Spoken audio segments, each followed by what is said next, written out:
С началом миграции в долинах появляются главные охотники за оленями – волки. А вот еще один след от нас недалеко. Где? Точно. Подойти близко к этим осторожным хищникам почти невозможно, поэтому приходится прибегать к хитростям. В тех местах, где идут олени, была заложена привада, а рядом установлена фотоловушка. Есть надежда, что волки подойдут к приваде, и их можно будет рассмотреть поближе. Первыми появились орлан и конюк. Эти хищники с высоты могут разглядеть даже маленькую косточку. Они без особого опасения слетаются на дармовую трапезу. По птицам всегда можно определить место охоты волков. Обычно над тем местом, где лежит падаль, они подолгу кружат, ожидая своей очереди к обеду.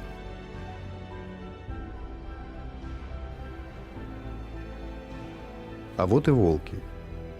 Они были рядом, но приблизиться к приваде не решились.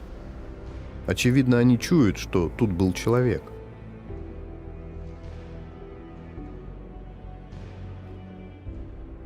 А вот росомаха не стала церемониться. Она выбрала кусок побольше и утащила его в укромное место.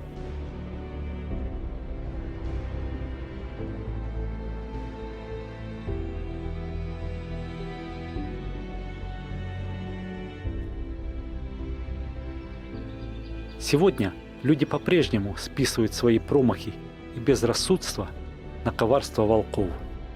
Но в здешних местах, где таежные просторы контролируют только волки, упрекнуть серых в разбое я не могу. Волки умные и рациональные существа и не станут убивать ради забавы.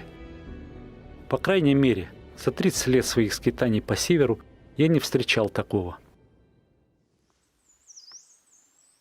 Сейчас конец мая. Можно сказать, весна началась.